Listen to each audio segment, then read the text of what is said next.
Welcome to today's deep dive. Thanks for having me back. Yeah, of course. So whether you're, navigating the healthcare system yourself or you're just wildly curious about how major industries are born, this one is definitely for you. It's a heavy one, but it's incredibly important. It really is. Today's mission is an investigation into a single profound document titled The Business of Autism. Right. We're basically unpacking a highly complex transformation. How autism, which is, a real human condition affecting real families, somehow became the basis of a massive, heavily financialized service economy. Yeah, it's a massive shift. To really understand this text, though, I think we have to begin with respect. Okay, let's unpack this. Because the author makes a really strict rule right at the beginning. Exactly. The text explicitly states autism is not the target. The system is. Right. Autism is a very real condition. For some individuals, it presents profound, severe difficulties. We're talking complex challenges with, communication, sensory processing, behavioral regulation. Yeah, it's not a monolith. Not at all. And for others, it's accompanied by these unusual, extraordinary gifts. Intense focus, incredible memory, startling originality. The spectrum is vast, and the families navigating it face immense, genuine confusion, fear, and financial strain. So to be clear for everyone listening, we aren't questioning whether children need help No, absolutely not. or if autism is real.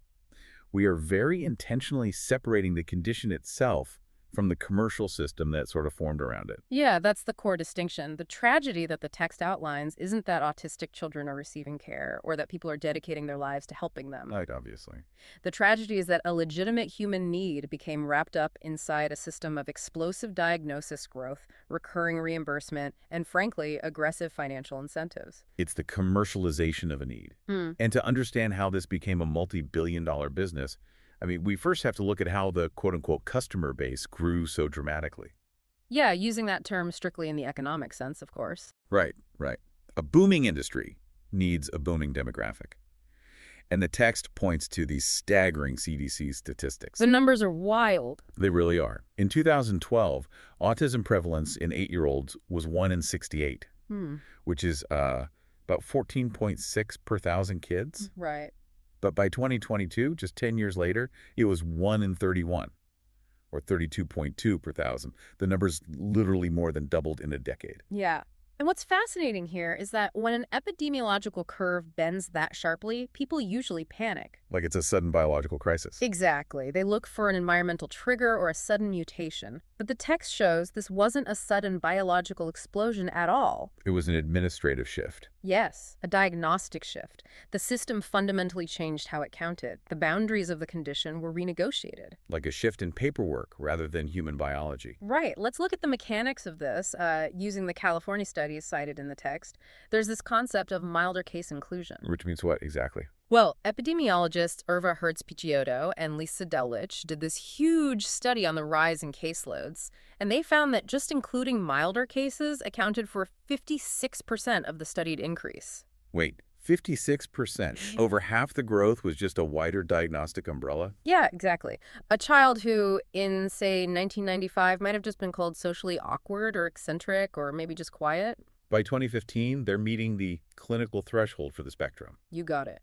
The underlying human behavior didn't suddenly change. The clinical threshold for labeling it just got much lower. Okay. What else did this study find? The same study showed earlier age at diagnosis accounted for about 12% of the increase. Right, because we're screening at 2 or 3 years old now instead of 7 or 8. Exactly. You deploy a wider net, and you deploy it much earlier in a child's life. And then there's the whole diagnostic substitution thing, right? Yeah. Michael King and Peter Bierman published a study looking at California data from 1992 to 2005. They found that 25%, a full quarter of the increase, came directly from diagnostic substitution. Meaning kids moving from other developmental labels into the autism bucket. Right. A kid who previously would have been labeled with an intellectual disability or just a generic developmental delay got administratively migrated into the autism category. The kid was always there. The container just changed. Exactly. The human being always required support, but the semantic label shifted. If you widen the net and you start fishing in shallower waters and you count the bycatch, you're obviously going to pull in a lot more fish. That's a great way to look at it. It doesn't mean the ocean suddenly spawned millions of new fish overnight. It just means your fishing apparatus changed. Right. But widening the net is only half the story. The real question is, why did the institutional apparatus start looking so hard for this specific label? Because the label suddenly started unlocking real resources. Yes, it became a passport. So for years, autism care was, frankly, a mess. It was fragmented, it was scarce, and it was mostly out of pocket. Completely. If you got a diagnosis in the 80s or 90s, you were largely on your own. Intensive intervention was for families with serious private wealth or families willing to take on crushing debt. But then came insurance mandates. Yeah, this is the turning point. Explain state autism insurance mandates in plain English for us. Basically, they were laws at the state level that forced health insurers to cover autism-related medical services and therapies. So instead of fighting your insurance company for every single session, The law mandated they cover it, and suddenly a diagnosis transitioned from a medical description into a passport or a key. it unlocked the vault. It really did. It unlocked school support, individualized education plans, Medicaid funding, and long-term therapies. And that legal shift actually drove the diagnosis numbers up, didn't it? Oh, definitively. The text cites a 2016 study by David Mandel. He looked at commercially insured children and found that mandates actually caused an increase in diagnosed kids. Caused it. Wow. Yeah. Specifically, the treated prevalence rose by 0.17 per thousand children in year 1 of the mandate. Okay. By year 2, it was 0.27, year 3, 0.29.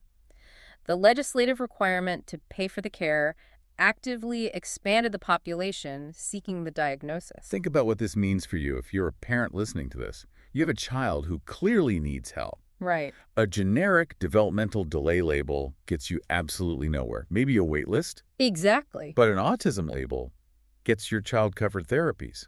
What are you going to push for? You're going to push for the autism label. It's not cynical parents making things up. It's a completely logical response to the architecture of the healthcare system. The system dictates the path of the resources. Exactly. But once recurring, mandated reimbursement attached itself to that specific label, autism transitioned. It wasn't just a clinical condition anymore. It became a scalable market. So if the diagnosis is the key to the money, we have to talk about what the actual product being bought and sold is. Right. The operating model. Right. Which brings us to ABA, or Applied Behavior Analysis. And I want to make a crucial note here.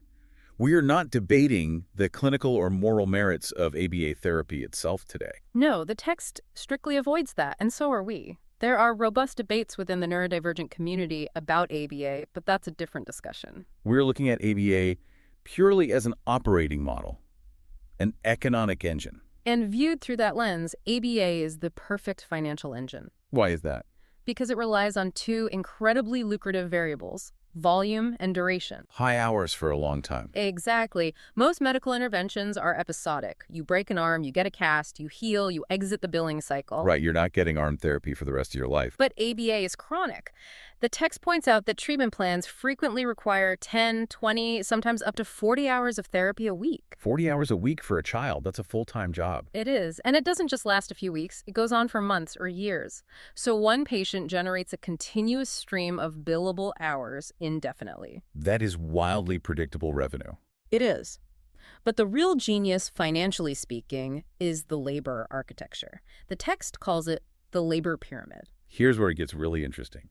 Break down this pyramid for us. At the top, you have the highly credentialed supervisors, the board-certified behavior analysts, or BCBAs. The people with the advanced degrees. Right. They do the initial assessments, design the treatment plans, and get paid pretty well. But, and this is key, they aren't the ones doing the 40 hours of direct therapy. They're managing a caseload. Exactly. The wide base of the pyramid is made up of frontline workers, registered behavior technicians, or RBTs.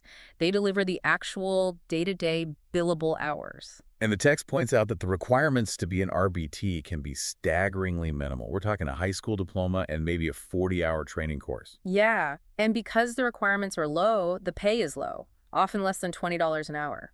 So a person making less than 20 bucks an hour is the one actually spending 30 hours a week trying to modify complex behaviors in a vulnerable child.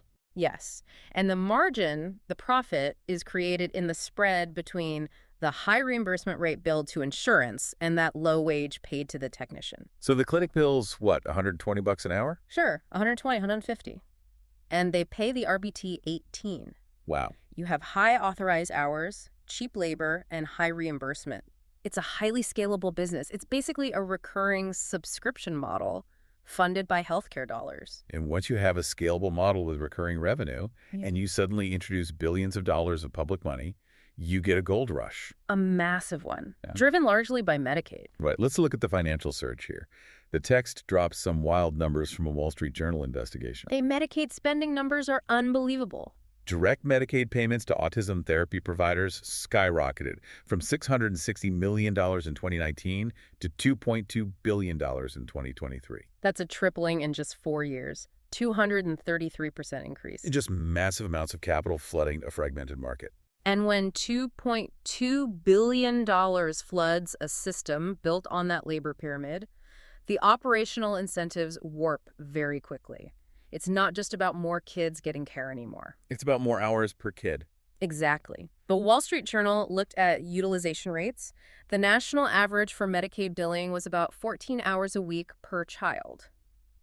Which is already a lot. It is, but they found 61 companies billing an average of 30 or more hours a week per child. Across their entire patient population. Yes, 30 plus hours on average. And how does that compare to, like, a traditional research hospital? Well, the text contrasts this with a quote from Mendy Menchares. She directs a Medicaid autism program at Seattle Children's Hospital. Okay, a major clinical expert. What does she say? She stated that full-time clinic treatment is a, quote, very, very rare situation. So the research hospital says 40 hours is extremely rare, but 61 commercial companies are making it their baseline average. Exactly. It forces you to ask, is their patient population really that much more severe, or are they just billing to the maximum allowable threshold? Oh, it's definitely the billing threshold, Yeah. especially when you look at that shocking example from Indiana. The Indiana regulatory environment was a disaster waiting to happen. Walk us through it. What were they doing before 2024?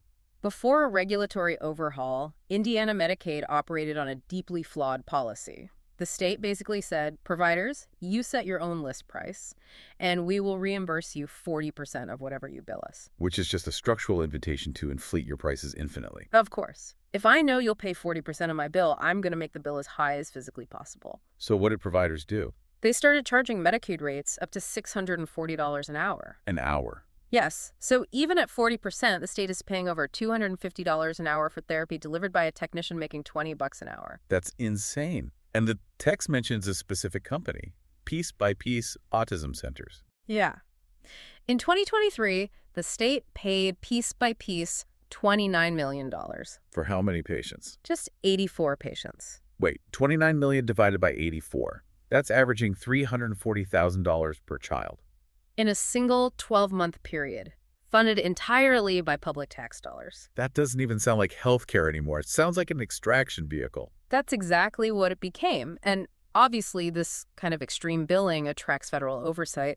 The HHS OIG, the Office of Inspector General, started auditing state Medicaid programs. And they found huge issues, right? The gray zones. Huge issues. They found massive improper payments. $77.8 million in Colorado, $45.6 million in Maine, $18.5 million in Wisconsin.